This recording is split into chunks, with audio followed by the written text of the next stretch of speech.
ถ้าจะมีแต่เนาะพี่น้องตั้นฟังเข้าใหม่ป่ามันเมื่อใหม่ๆนี่มือเตียวมาเฮาแค้นโคตรขึ้นมากล้ามาฟังสาระที่เป็นคติสอนใจครูบาอาจารย์ตั้นกล่าวไว้ว่าหากผู้ใดมันทำความดีเจริญสติสะสมเรื่อยๆมันจะบังเกิดบุญกุศลหรือบุญกุศลย่อมส่งผลมาถึงตัวเฮาเมื่อมีวิบากกรรมก็นำเข้ามาในชีวิตกรรมดีที่เฮาสร้างและก็สั่งสมไว้ถึงวันนะพี่น้องท่านผู้ฟังก็จะเข้ามาส่งผลมันจะเป็นเหมือนกำแพงแก้วมากั้นมาขวางความทุกขเวทนาการไหว้พระสวดมนต์และเลือกถึงคุณพระรัตนตรัยเป็นที่พึ่งย่อมจักทำให้บังเกิดความอบอุ่นกินได้นอนหลับพ้นจากวิกฤตในวิบากกรรมนั้นไปได้ครูบาอาจารย์ท่านได้กล่าวย้ำว่าไผ่ทำคนนั้นได้นะพี่น้องท่านผู้ฟังความดีความบดีเนี่ยมันอยู่ในตัวของเขาเนี่ยทุกคนนะถ้าเขาเป็นคนที่ฟักไฟในทางดีก็จะมีสิ่งที่ดีๆเข้ามาหาถ้าเขาฟักไฟในทางบดีความบดีนั้นอ่ะพี่น้องท่านผู้ฟังจะเข้ามาหาเขาวันใดที่เกณฑ์ชะตาอายุของเขานี่มันบาโจรเนาะเรียกว่าชะตาบาตกอีนะมันก็บังเกินอย่างกระทำความบดีไปเลยถ้าวันใดวันหนึ่งเนี่ยพี่น้องท่านผู้ฟังเกณฑ์ชะตาตกเขาระวังเถอะมันจะเข้าซ้ำความดีความบดีที่เขาทำเนี่ยมันจะบังเกิดขึ้นตันตาหันนะพี่น้องท่านผู้ฟังถ้ามันได้จังหวะเพราะฉะนั้นก็มาได้มาสอนจะแนะนำให้มันทำความดีเจริญสติสะสมบุญกุศลไปเรื่อยๆตามกำลังของไผ่ของมันคิดในสิ่งที่ดีๆสิ่งที่บดีจะไปคิดอันไหนที่ไม่ใช่เรื่องของเขาจะไปเอามาคิดแล้วสิ่งไหนที่มันคิดแล้วทำให้เป็นทุกข์ก็ให้หนีให้เว้นมันจะไปคิดแล้วประการสำคัญที่เขาจะอยู่ม่วนกินลำจะมีความสุขก็คือทำตามหน้าที่ของไผ่ของมันจะไปยุ่งกันที่มันวุ่นวายถึงวันเนี่ยพี่น้องท่านผู้ฟังเพราะว่าแต่ละคนบ่ทำตามหน้าที่ของไผ่ของมันไปก้าวไก่กันล่วงละเมิดคนนั้นน้อยคนนี้น้อยเนี่ยสิ่งที่บ่ได้คิดเอามาคิดกรรมที่บ่ได้ว่าก็ไปว่าเฮ้อเปิ้นบางทีเปิ้นบ่ฮู้เรื่องเปิ้นบ่ได้ยินเปิ้นบ่ฮู้สิ่งที่เขาว่าเป็นนั้นพลิกเข้าหาตัวเก่ามันก็ว่าจี้ไปหาเปิ้นนิ้วเดียว3-4 นิ้วเข้าหาตัวเก่ามันจะเป็นกรรมเกิดขึ้นกับตัวเฮาจะทำให้มีความรุ่มร้อนเป็นกระวนกระวายนะเป็นอาจินเวลามันมาส่งผลเนี่ยพี่น้องท่านผู้ฟังอันเนี้ยพึงระมัดระวังแล้วมันมีแต่ด้วยมันมีแต่บาปบุญคุณและโทษเนี่ยมันมีเหมือนเงาติดตามตัวเฮาอันนี้ก็มาบอกฟังบ่แจ้มาสอนเนอะศีลธรรมขั้นพื้นฐานที่ทุกคนควรมีเพื่อให้บังเกิดเป็นเกาะแก้วกันบาปแก้กรรมจากนักให้เป็นเบาหลายๆคนบ่คิดถึงศีลธรรมพี่น้องท่านผู้ฟังบ่คิดถึงการทำบุญให้ทานบ่เข้าวัดบ่เข้าวาบ่สนใจนะที่จะปฏิบัติตัวให้ดีนะบ่นำเอาศีลเอาธรรมมาใส่ใจบ่ได้สนใจธรรมะอันเป็นคำสั่งสอนขององค์พระสัมมาสัมพุทธเจ้า โดยเฉพาะมาเชื่อในบาปบุญคุณและโทษการอู้โกหกการดื่มการเสพในสิ่งที่บดีการใส่ร้ายป้ายสีคนอื่นเอาทิฐิของตนเองเป็นใหญ่มายอมฟังไผมายอมฟังเหตุผลไผถือว่าตัวนั้นแน่คนเดียวคนเฮาพี่น้องท่านทุกฟังมันมีทั้งดีทั้งร้ายก็ลองมาไข้ควรไต่ตองพอ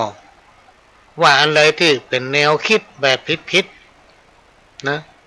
จะไปเข้าข้างตัวเก่าจะไปคิดว่าขอฮื้อตัวกูอยู่ได้อย่าไปคิดอย่างนั้นคิดบ่ถูกเพราะในสังคมในยุคปัจจุบันน่ะหรือว่าโลกมนุษย์ของเขาเนี่ยมันจะมีก็เฮาคนเร็วเวลาเปิ้นว่าอย่างมาทำเฮาเจ็บอกเจ็บใจเวลาเฮาว่าอย่างไปปรากฏเจ็บอกเจ็บใจอย่างเฮานั่นน่ะเนี่ยก็เอามาฝากเนอะพี่น้องท่านฟังในปี2568เนี่ยสิ่งทั้งหลายเราเนี่ยจะไปเข้าใกล้ถ้าเราเข้าใกล้มันไปแล้วเป็นทุกข์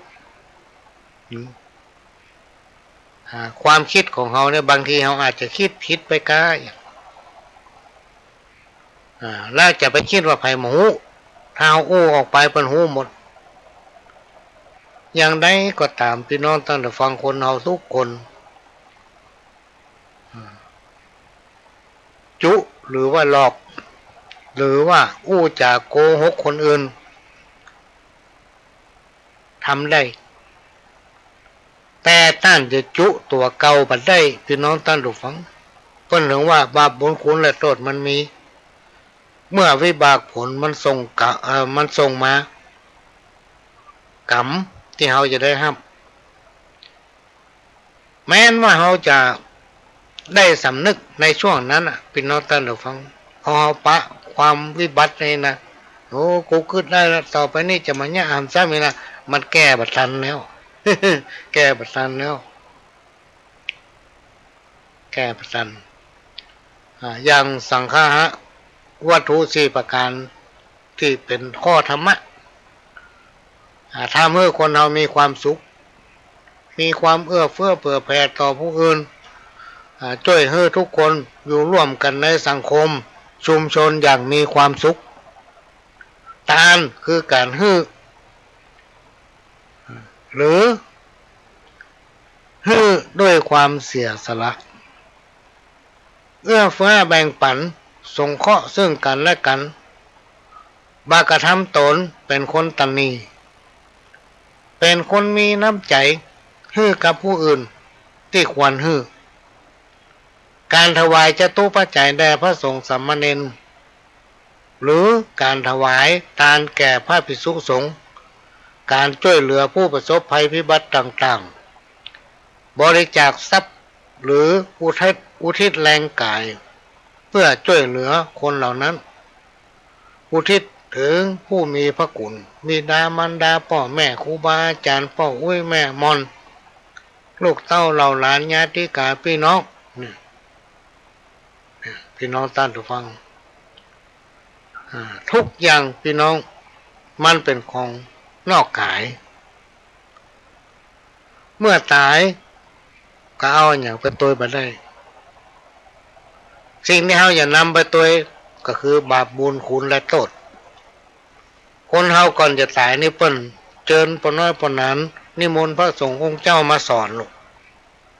เพื่อหยังเพื่อให้เราระลึกถึงสิ่งที่ดีๆตั้งสติคนก่อนจะทอดจิตตายเนี่ยเป็นน้องท่านผู้ฟังมันจะนึกถึงหม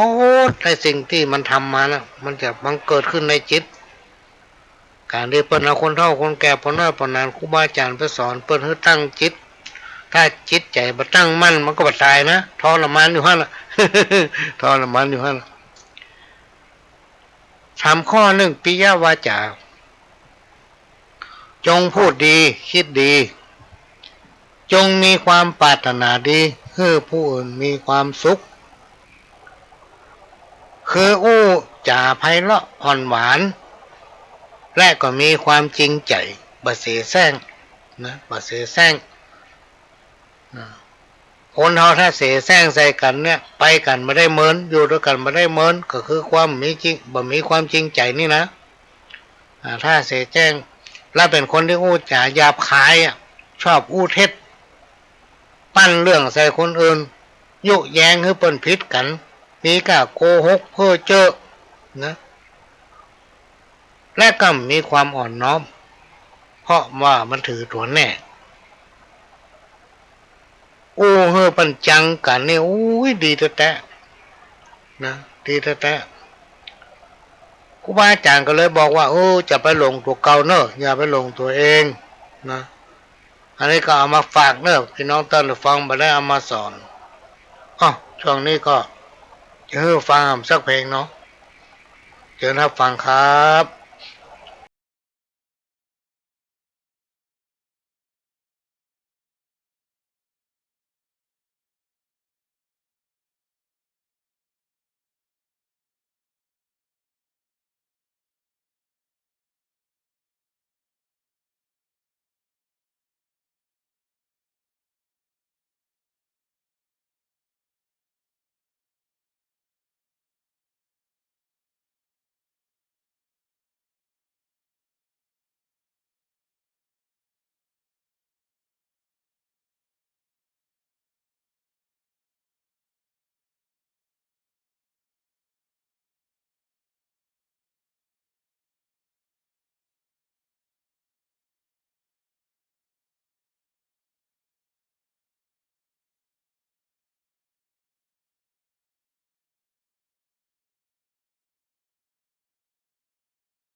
ก็กำลังรับฟังรายการสาระสปะร้อยอันปันเรื่องจากสถานีวิทยุกระจายเสียงพระพุทธศาสนาแห่งชาติและสังคมขึ้นเพื่อการศึกษาพระพุทธศาสนาและวัฒนธรรม FM 104.50 เมกะเฮิรตซ์จากวัดไฟหินวัดไฟหินตั้งอยู่หลังมหาวิทยาลัยเชียงใหม่ตำบลสุเทพอำเภอเมืองจังหวัดเชียงใหม่ดำเนินรายการโดยก้าวกระผมพระหลวงสว่างธาตุอินจันทร์ประธานเครือข่ายกองทุนแม่ของแผ่นดินจังหวัดเชียงใหม่และ8จังหวัดภาคเหนือรองประธานศูนย์ประสานงานกองทุนแม่ของแผ่นดินแห่งชาติก็มาพบปะพี่น้องท่านผู้ฟังได้รับการอนุเคราะห์เมตตาจากหลวงพ่อท่านพระครูสมุวิสุวัฒน์วรกิจโยเจ้าอาวาสวัดไฟหินผู้อำนวยการสถานีได้เมตตาอนุเคราะห์จัดหาเวลาให้มาพบปะพี่น้องท่านผู้ฟังหลังจากได้เงียบหายไปหมดพี่น้องท่านผู้ฟังวันนี้ก็มาปะกันวันนี้ก็ต้องขอสุมาอภัยเอาเสียงเพลงมาสลับตัวพี่น้องท่านผู้ฟัง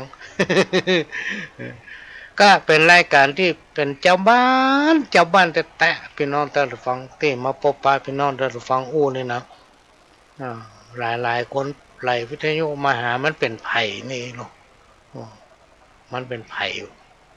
ก็เป็นเจ้าบ้านเนี่ยก็นำเอาสาระสปะร้อยอันเป็นเรื่องจากประสบการณ์พ่องจากที่ได้ยินได้ฟังครูบาอาจารย์เปิ้นเปิ้นเทศที่ไหนก็จำไว้แล้วก็มาต่อพี่น้องท่านผู้ฟังก็ซ้ำไปซ้ำมาอย่างนี้แหละตะกี้ถึงสังฆาวัตถุ4ประการทำข้อนึงก็คืออัฏฐจริยาตะกี้ถึงปิยวาจาเนาะการคิดที่ดีที่ดีมีความปรารถนาดีต่อคนทั้งหลายนะต่อไปก็เป็นอัฏฐจริยาก็คือการช่วยเหลือซึ่งกันและกันเพื่อการช่วยเหลือคนอื่นด้วยกายด้วยปัญญาด้วยทรัพย์ตามกำลัง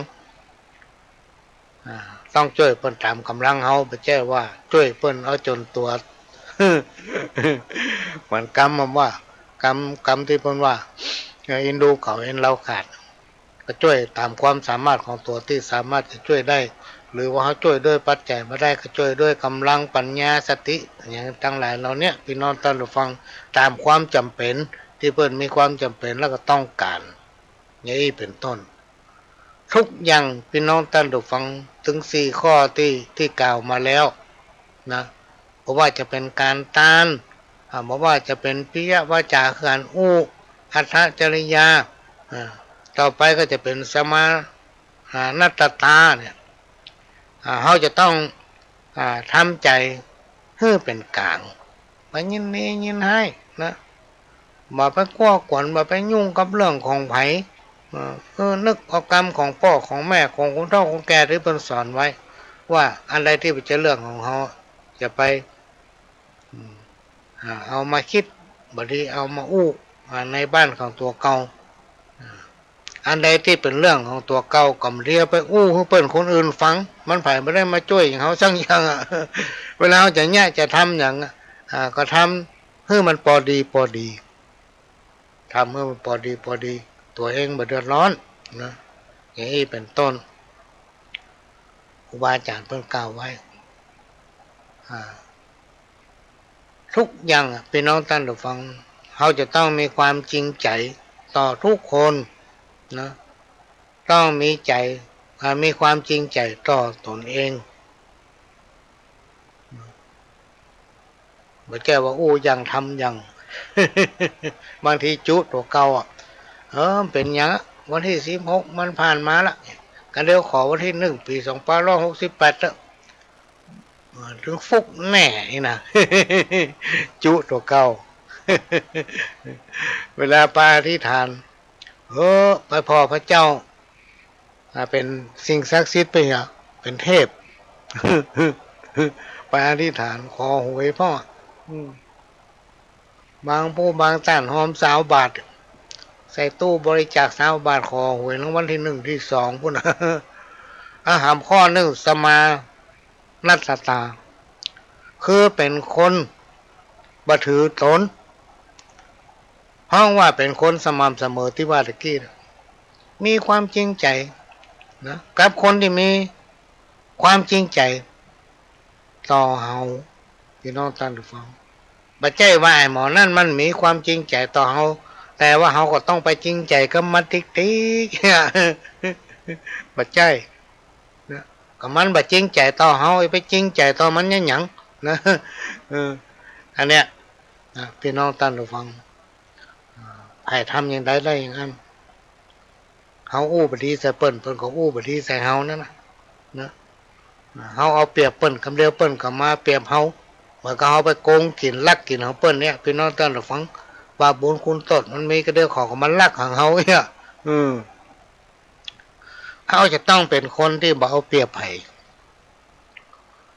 จะต้องเป็นคนที่บ่เอาเปรียบไผมีใจนักแน่นมั่นคงนะเพื่อนึกอยู่เสมอพี่น้องท่านผู้ฟังเขาเป็นเจ้าพุทธ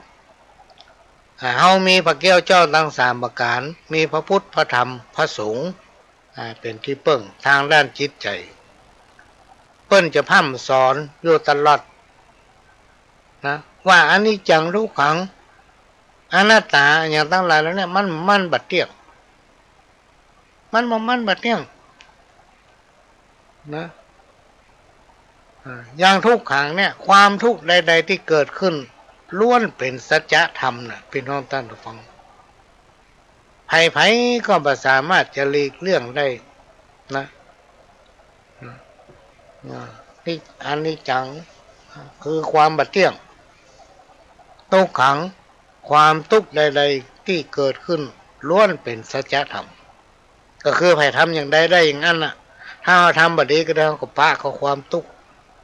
คือทุกข์ทางใจนะมันดึงมีพี่น้องท่านผู้ฟังระวังไว้สิ่งไหนที่มันบดีจะไปเนี่ยเขาจะว่าไผหมูเขาจุคนอื่นได้นะแต่เขาจุตัวเก่าไม่ได้อีปู่สอนหลานกรรมที่เป็นคติสอนใจเกิดมาทั้งทีเอาดีเข้ากรรมแม้นว่าจะอยู่เทือนถ้ำดงลีเท่าแก่ข้าวบะเป้าหัวสีจ้องใจมันมีขูดใส่ข้าวต้มสูตรขูดใส่ข้าวต้มเท่าแก่บดายหงายก้มบหน้าพิลมลองนึกพอเตอะนะครูบาอาจารย์หรือคนเฒ่าคนแก่ในสมัยก่อนเนี่ยพี่น้องท่านฟังเปิ้นอู้อย่างไว้เนี่ยมันบะล่ำผิดนะ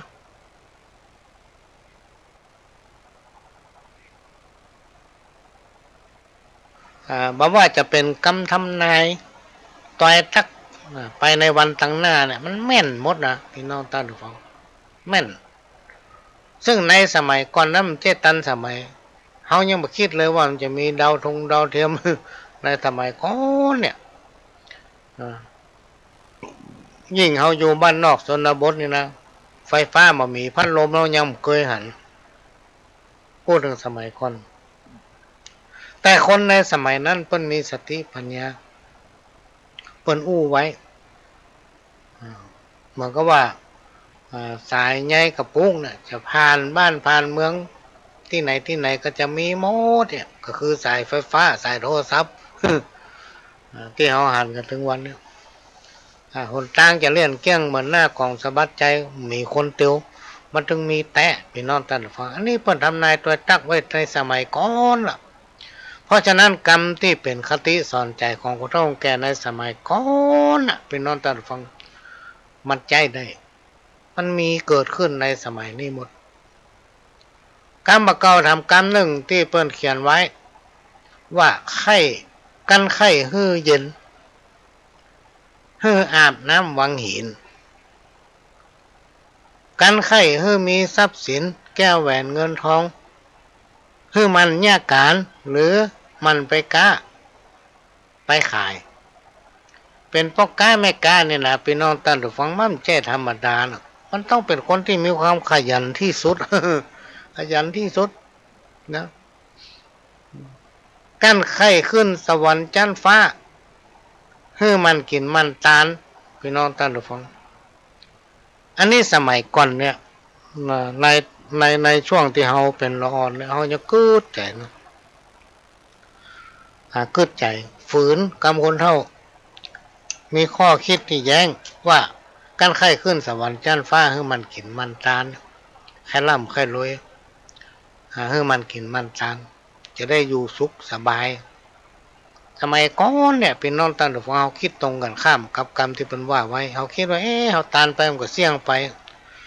แต่ที่เขาเอากินเขาใจเขาไปได้กินเขาไปตานเนี่ยนั่นไม่ได้อย่างมามันเสี่ยงไปแล้วอันนี้เขาคิดผิดพี่น้องตันหรือฟังสิ่งที่เขาทำบุญเขาฮื้อตานไปนั้นมันเป็นของเขานะเอาฮื้อตานเปิ้นไปถ้าเปิ้นม่วนอกม่วนใจเปิ้นเอาไปใจให้เกิดประโยชน์นักแต่ได้เขาได้บุญนักแต่อันและบุญตัวเนี้ยมันจะมากำอุดหนุนเฮาเพื่อเฮาอยู่สุขกายสุขใจกินได้นอนหลับอยู่ดีสบายห้องรวมว่าอยู่ดีมีสุขมีลูกมีเต้าลูกเต้าเราหลานก็ยุดห้อยฟังกรรมกึดอันใดก็สมใจกูยังกูอันละพี่น้องท่านผู้ฟังลองพิจารณาแล้วก็ลองทำพอเถอะเพื่อมันกินมันตันมันเขาวัดฟังธรรมมันจะเกิดบารมีนะกุศลขึ้นกับตัวกับตนแล้วก็ตั้นใจแล้วนะพี่น้องท่านผู้ฟังไผ่ทำอย่างใดได้อย่างนั้นอันนี้มีแต่ห้ามกรรมหนึ่งที่เปิ้นว่าไว้ว่าใครมีเงินมีทองให้มันกึดมันสร้างใครให้เปิ้นอวดเป็นเปิ้นอ้างให้มันกินมันตาลพี่น้องท่านฟังอันเนี้ยทำไปเถอะและไผ่ที่มาขวางสร้างบุญของคนไหนก็แล้วแต่ไปขวางเปิ้นกินเปิ้นตานก็ว่าเฮ้ยเปิ้นนี่นะได้ตัวมันบัดตานถ้ามันจะตานมันก็เปียตั้งใต้ตั้งเหนือมาตานเนี่ยบัดใจของมันนะคนประเภทเนี่ยพี่น้องท่านฟังมันจะมีข้าวความทุกข์มันกินได้แล้วมันนอนถึงมารับมันมีข้าวความทุกข์ถมอยู่ในใจมันหนาแล้วก็หนาแถมนะลองพิจารณาพอเนอะพี่น้องท่านฟังลองตองพอเถอะมันมีแต่กรรมหมู่เนี้ยทำกรรมหนึ่งบอกควรจำสิ่งที่บอกควรจำพี่น้องท่านฟังป้อยเอามาอู้จ่าฟู่ต้านคือกรรมบดีกรรมบดีกรรมสัพพะที่มันไร้สาระบอกควรจำมาแล้วมาอู้ต่อมันเป็นที่ลำคาญแต่ตักนะเปิ้นวาดรักเหียจักเป็นคนหน้าฮักจักเป็นผู้ที่มีจิตใจงามคนเฮาบางทีมันลืมตัวลูกเป็นน้องต้นดอกฟังอู้ไปเลยอู้สิ่งที่มันไร้สาระคนผู้หูคนที่มันมีจิตใจงามเปิ้นฟังแล้วมันบ่เข้าหูทั้งที่ตัวเป็นปาดเป็นผู้ที่เปิ้นเคารพนับถือเป็นผู้ที่เปิ้นฮือเกียรติเนี่ยมันน่าเชื่อว่าคนขนาดเนี้ยคนขนาดเนี้ยระดับเนี้ยเป็นคนที่มีจิตใจยังกรรมเนี้ยกรรมที่บอกควรจำป้อยเอามาอู้จ่าฟู่ต้านเป็นดีลำคาญแต่ทักดักเหียหน้าฮักจักเป็นที่เขาเลื่อมใสเขาถือว่าเป็นคนที่มีจิตใจงามแต่มันอู้ไปเหรอใครบอกให้นับถือมดศรัทธาเลยพี่น้องท่านฟังคนแบบนี้มันมีค่าการที่เขาจะฮือเกียรติเปิ้นนะเปิ้นฮือเกียรติเฮาฮือเกียรติเปิ้นถ้าเปิ้นบ่ฮือเกียรติเฮาก็บ่ฮือเกียรติเปิ้นในยุคปัจจุบันมันจะเป็นอย่างนี้ทำกรรมหนึ่งกรรมอู้นักปราชญ์อู้คนหูเนี่ยเหมือนดาบสองคมอู้กับคนเหงาเหมือนลมพัดยอดไม้ก็คือไร้สาระตรงกันข้ามกับกรรมอู้ที่เปิ้นเป็นคนหูพี่น้องท่านผู้ฟังกรรมอู้ของคนที่เปิ้นเป็นคนหูนี่มันสามารถโน้มน้าวจิตใจคนฟังแล้วได้สาระมีประโยชน์นะเฮานำมาปฏิบัติก็ได้สาระได้ประโยชน์กับเฮา มันจะแตกต่างกับคนที่มันไร้สาระนะอันอย่างออกมาเนี่ย เข้าตัวมันหมดเอามากึดกับบ่ได้เอามาพิจารณากับบ่ได้เอามาเป็นประโยชน์อย่างกับตัวเขากับบ่ได้ทั้งอย่างเพราะกรรมของมันเนี่ยเหมือนกับกรรมคนเงาอันเนี้ยก็เป็นคติสอนใจได้เป็นอย่างดีอะพี่น้องท่านผู้ฟังให้หูให้ลุกฮื้อเข้าหาหรืออยู่กับท่านผู้หูผู้ที่มีจิตใจเป็นศีลเป็นธรรมนะผู้ที่มีจิตใจงามเพิ่นฮ้องว่าเป็นผู้หูเป็นผู้ที่มีสติปัญญาเป็นปราชญ์เนาะคนประเภทเนี้ยพี่น้องท่านระวังเพิ่นบอกว่าอย่างฮื้อไผเนาะบอกว่าอย่างฮื้อไผปิดปากไว้บ่อู้จาดีกว่านินทาเพื่อนบ้านแล้วเพิ่นมีความจริงใจในยุคปัจจุบันเนี่ยหาความจริงใจจากคนเนี่ยมันยากคนมีนักคนดีก็มีนักคนดีเนี่ยพี่น้องท่านฟังทุกคนเป็นคนดีหมดการเสียสละของคนนะมันมีขอบเขตมันมีขอบเขตแต่เราจะต้องทำตามหน้าที่ของภัยของมันถ้าทุกคนทำตามหน้าที่ของภัยของมันเหมือนกับกรรมเก่าที่เพิ่นว่าห้อมหนูไตห้อมในเตียวคือไปตั้งไผ่ตั้งมันอะมาก้าวไกลกันมาล่วงละเมิดซึ่งกันและกันบริษัทการร้อนอาการและกันกระทำไปตามหน้าที่ของตัวเก่านะบุญวาสนาของคนเขาเนี่ยพี่น้องท่านผู้ฟังมันแข่งกันมาได้เพราะฉะนั้นเพิ่นถึงบอกว่ามันดีวิชาการร้อนบ่ได้คอยกันยะอย่างเปิ้นแล้วจะไปยะอย่างเปิ้นกินอย่างเปิ้นแล้วจะไปกินอย่างเปิ้นเนี่ยกรรมคนตะกอนมันมีแต่ทำกรรมหนึ่งกันเข้าวัดเฮือกรรมนักปราชญ์หรือว่ากรรมกันว่าเอาไปวัดเฮือกรรมปราชญ์คือแต่สิ่งดีๆนะแต่สิ่งดีๆบ่เอาเรื่องภายนอกมามันจะทำให้ผู้ที่มีใจเป็นศีลเป็นธรรมหรือผู้ปฏิบัติศีลธรรมไขว้เขวเสียสมาธิเนี่ยเป็นถึงว่ากรรมในบดีออกกรรมนอกบดีเข้าก็มาได้กรรมเนี้ย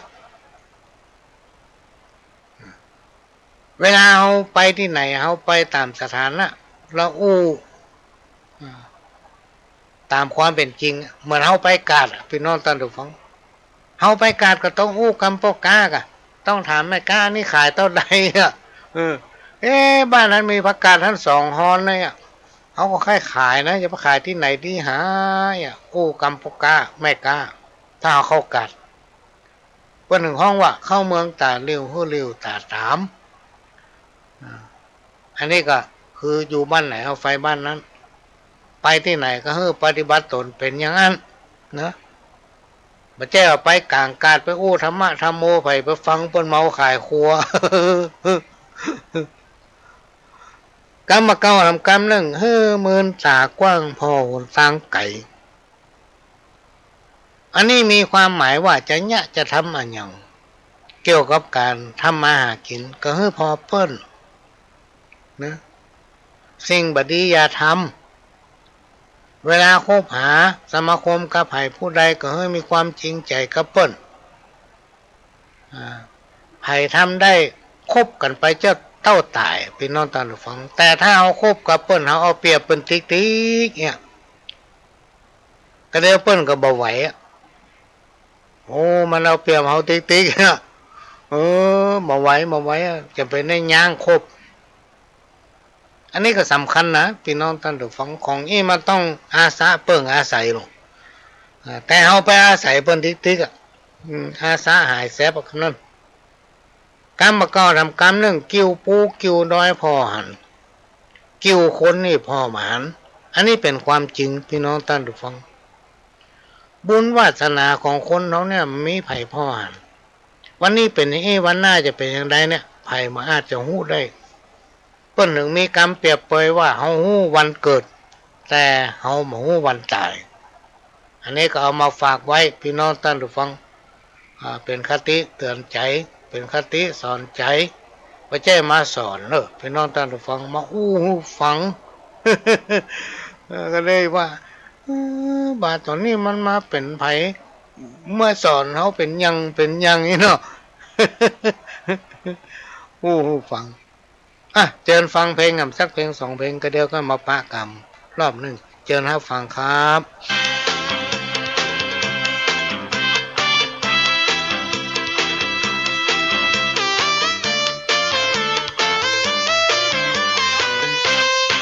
เศรษฐกิจกำลังเบิกบานเพราะว่าเงินล้านรัฐบาลให้มา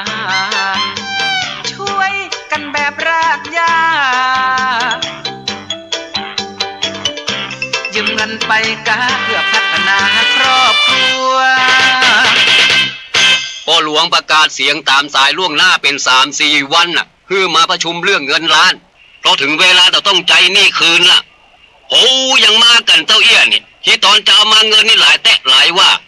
บ้านพ่อหลวงป้อมมีที่อยู่เอาไผว่าได้กู้เงินแล้วไปกาไปขายร่ำรวยพองกาโอ้ยังดักปิ้งมันใหญ่มากนะก็พ่อหลวงสักคนก็ขับหมูขับในอยู่ฮะน่ะไอ้คำแลนยังไม่อยู่จอกกุนหาจะไปไหนจะไปกินน้ำอย่าพ่อหลวงเงินที่กู้ไปกาไปขายตามที่เสนอโครงการมาเป็นไรก็กาเนี่ยค่ะตามโครงการเนี่ยค่ะมันเอาไปขายเหล้าพ่อหลวงจะเป็นเรื่องวะโอ้จะไปมาดูรูกกันนี่เนาะเอาจะไปเถียงกันเดือนหน้าเนอะถึงเวลาทรายนี่ละบอกลงหน้าไว้ก่อนใช่แน่ใช่แน่แต่จ้าหน่อยโอ้เงินล้านบัลลังจะเป็นเงินแล้วยากะเลิกประชุม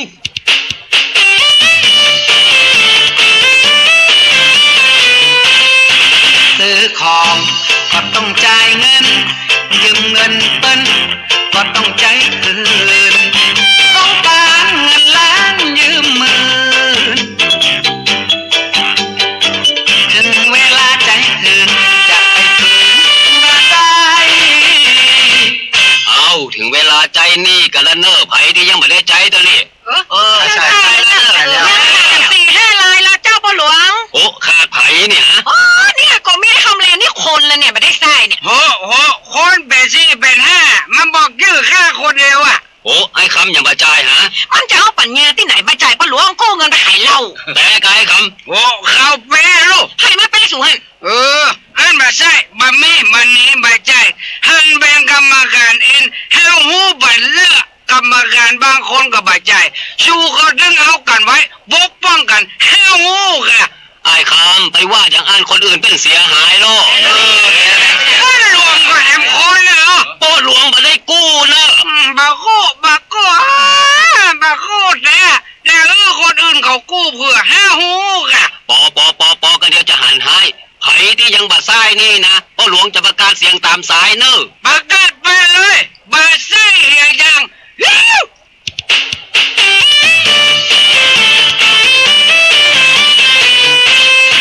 กฎระเบียบหมู่เฮาตั้งไว้ทุกคนเข้าใจไม่มีใครโต้เถียงถึงเวลาจะมาบ่ายเบี่ยงจะมาขึ้นเสียงกับทำไมอะโหลรายชื่อต่อไปนี้คือผู้ที่ยังบ่ส่งเงินล้านเตื้อ1ไอ้คำแลนหยุดพ่อหลวงสต็อปพ่อหลวงผมอยู่นี่เนอะบ่ได้หนีหน้าหายไปไหนมาชาติหน้าชาติตากันอย่างล้ำเหลือบ้านนี่มาอยู่เห็นดิกะโอ้มาอยู่แล้วจะไปอยู่ไหนคำอย่าแยกหมู่บ้านคนเดียวกะจะเป็นพ่อหลวงคนเดียวแยกได้อย่างใดวัดก็มีวัดเดียวอาจารย์ก็มีคนเดียวไม่มีปัญหาหรอกอาจารย์ว่าเดี๋ยวพ่อผมเนี่ยก็เป็นไปอู้อย่างอันมันบาดดีบ่ว่าดีบ่ดีบอกว่าพ่อหลวงมีปัญหาก็อย่ามาอู้อย่างนี้คำแลนอันพ่อหลวงมีปัญหาเฮาเดียวกันหมอได้เลยเอาหมู่เฮาเดียวหมู่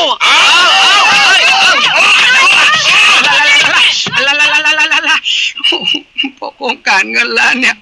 ถึงมาโดนตีภาค2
ณะนี้พี่น้องท่านผู้ฟังก็กำลังรับฟังรายการสาระสปะร้อยอ่านฝันเรื่อง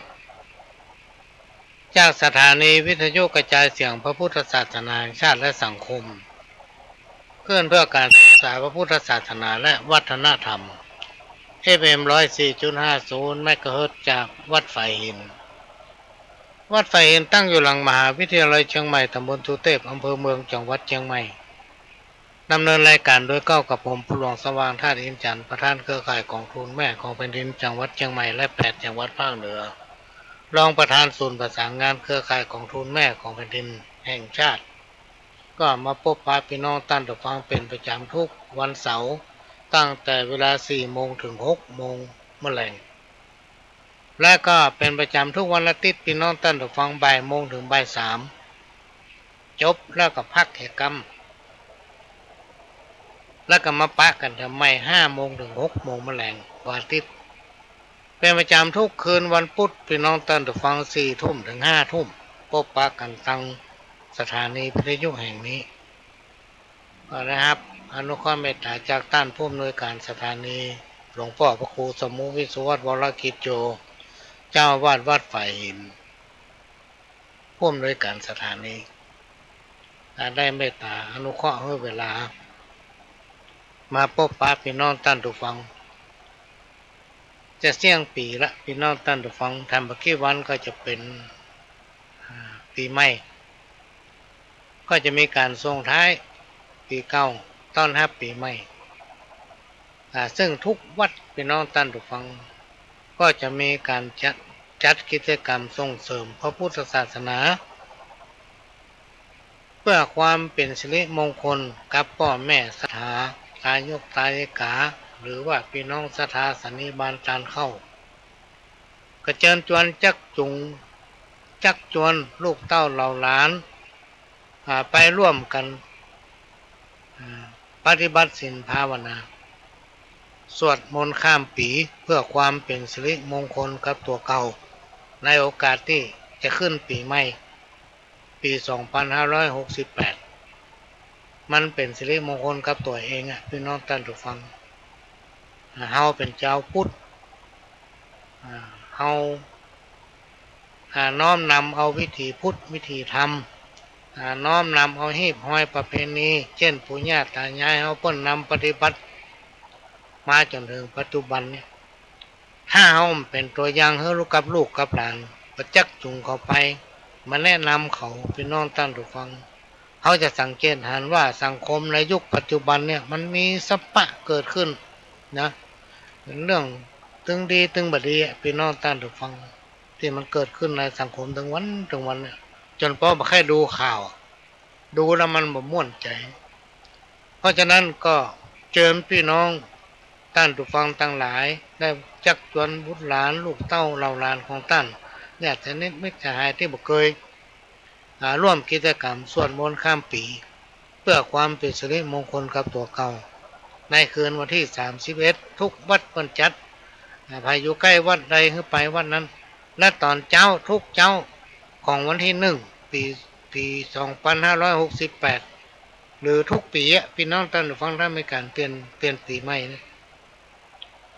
ก็จะมีการทำบุญตักบาตรตอนเจ้า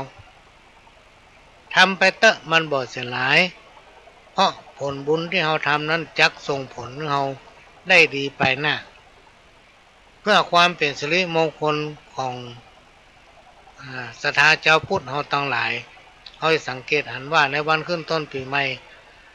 สมมติว่าภาคกลางคืนในวันที่เสี่ยงปีเพิ่นมีการเข้าดาวเนาะทางพุทธศาสนาก็จะมีการสวดมนต์ข้ามปีแล้วตอนเช้าก็จะมีการทำบุญตักบาตรเพื่อความสิริมงคลกับตนเองนะความเจริญรุ่งเรืองก็จะเข้ามาหาบุญกุศลที่เราทำเนี่ยพี่น้องท่านผู้ฟังมันบ่สูญหายจักส่งผลให้เราบังเกิดความเจริญในภายหน้ารวมทั้งลูกเต้าเหล่าหลานผู้ที่ใฝ่ในทางศีลทางธรรมเนี่ยพี่น้องท่านผู้ฟังมักจะมีความเจริญไปที่ไหนใครก็บ่จังนะไปที่ไหนเพิ่นก็ชอบเพิ่นก็ฮักมันจะต่างกับหลายๆคนที่ปฏิบัติตัวบ่เหมาะสม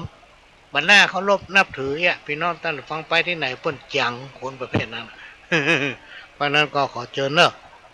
แล้วคืนวันที่31ที่วัดหลวงอ้อนี่ก็จะมีเหมือนกันพ่อหลวงก็จะแผงต้นพระป่าไปตอดเพื่อความเป็นสิริมงคลกับครอบครัวของตนเอง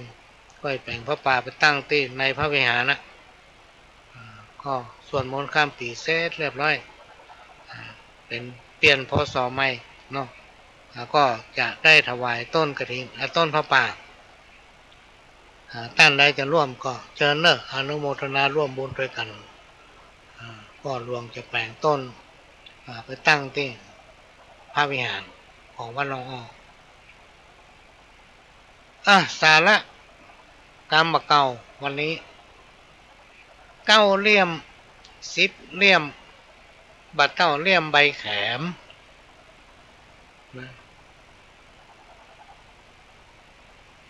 9 เหลี่ยม10 เหลี่ยมบัด9 เหลี่ยมใบขา9 หนา10 หนาบัด9 หนาความหูอันนี้เป็นกรรมที่ครูบาอาจารย์เปิ้นแต่งแต้มเขียนไว้พี่น้องท่านผู้ฟังสืบตามกันมาจนถึงเฮาเนี่ยพี่น้องท่านผู้ฟังก็มาเล่ามาโอ้สู่กันฟังเป็นการถ่ายทอดเอากรรมตะก้อนมาโอ้ใหม่ๆทำกรรมหนึ่งเข้ารีบมันตึงหมองอกเข้ารีบมันตึงหมองอกมีความหมายว่าคนเฮาเนี่ยพี่น้องท่านผู้ฟังถ้าพื้นฐานทุกด้านมันดีและก็มีประสบการณ์เนี่ยพี่น้องท่านผู้ฟังอันเนี้ยมันถึงดี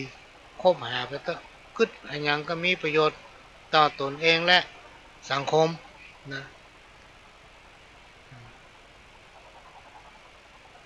คนเฮามีพื้นฐานการศึกษาและประสบการณ์ให้มันเท่ากันผู้ที่มีพื้นฐานทั้งด้านการศึกษาและประสบการณ์ทำอันยัง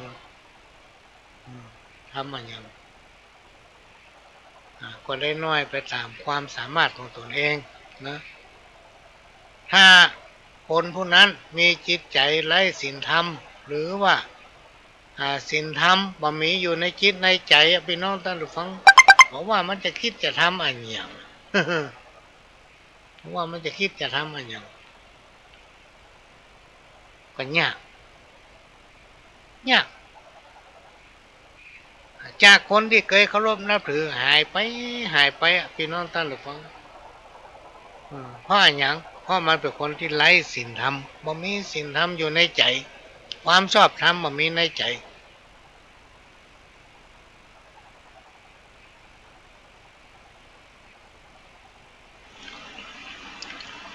จะคิดจะทำเหมือนอย่างก็ยาก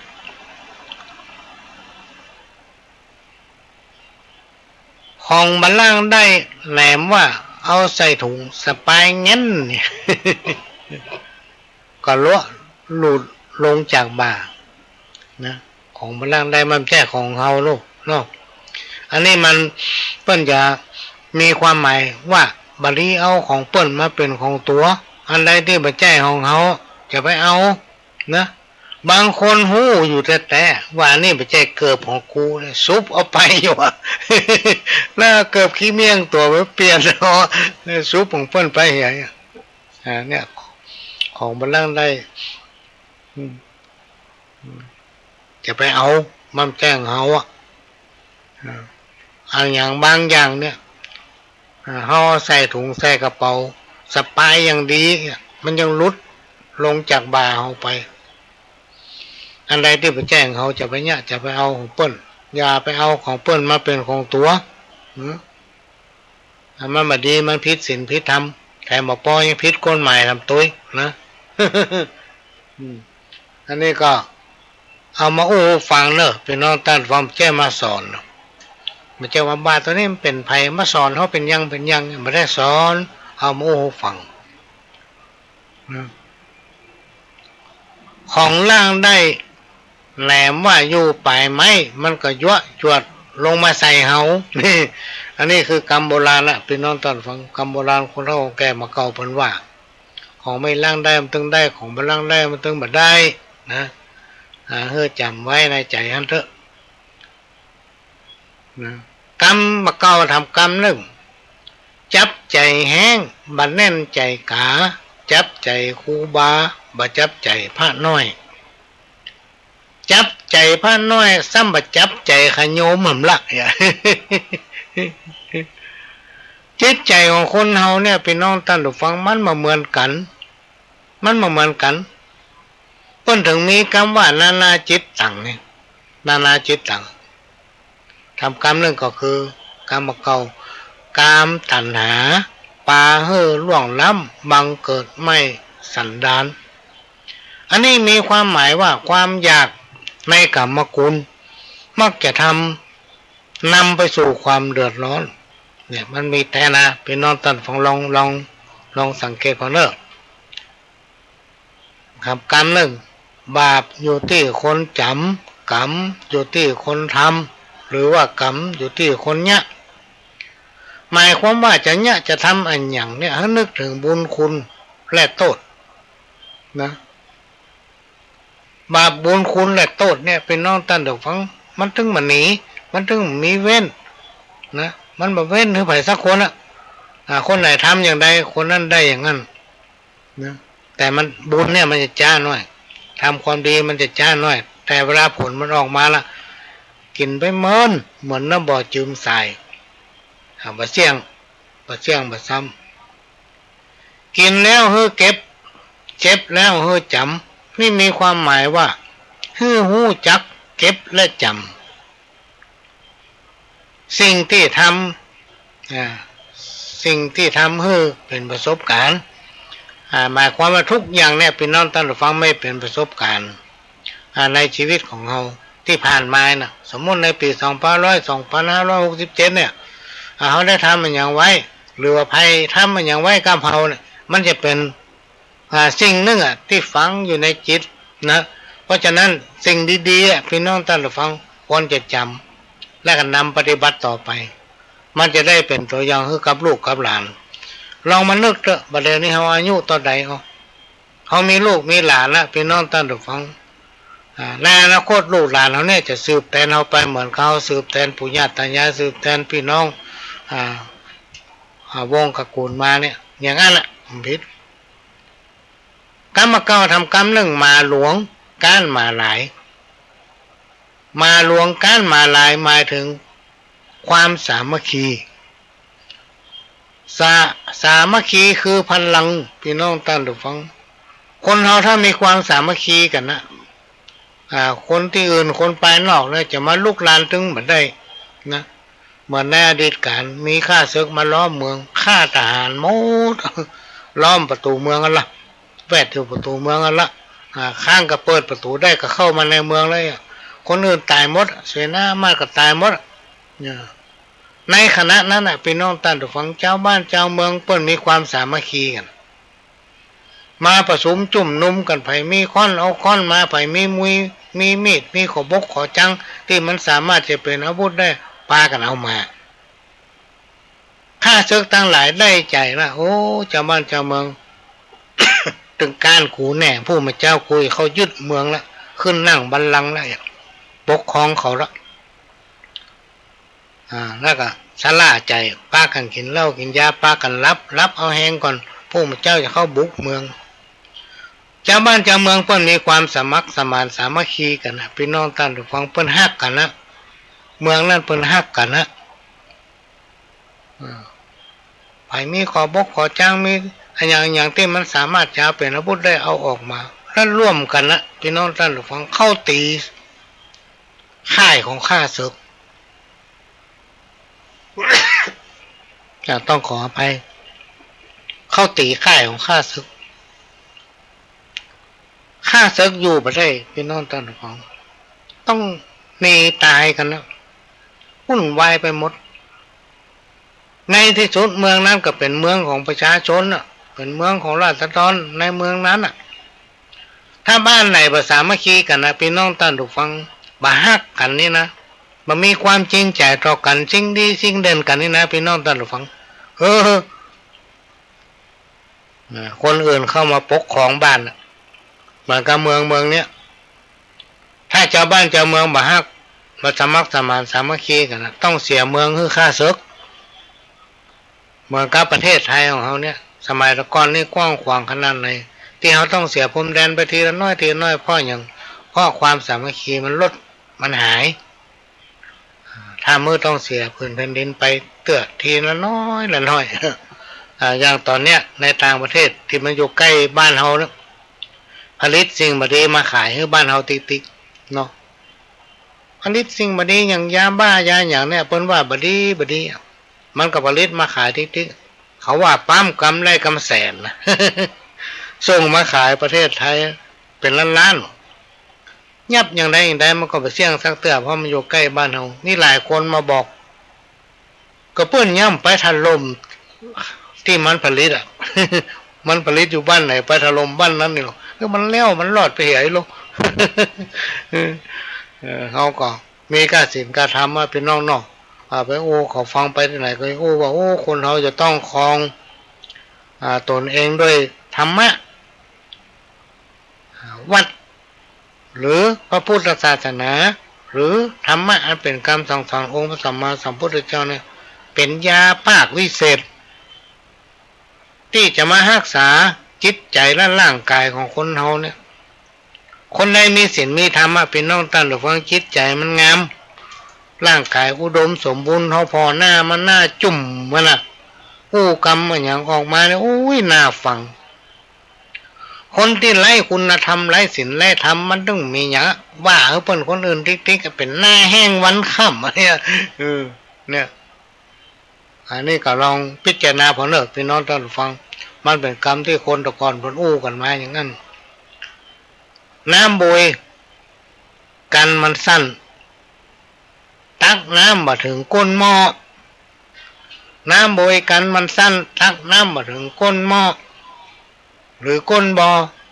อันนี้มีความหมายว่าความสามารถและประสบการณ์พื้นฐานเฮามีน้อยคิดทำการใหญ่ครูบาอาจารย์เพิ่นว่ามันบ่ดีก็คือคิดทำการใหญ่เกินตัวเนี่ยบ่ได้นี่เป็นต้น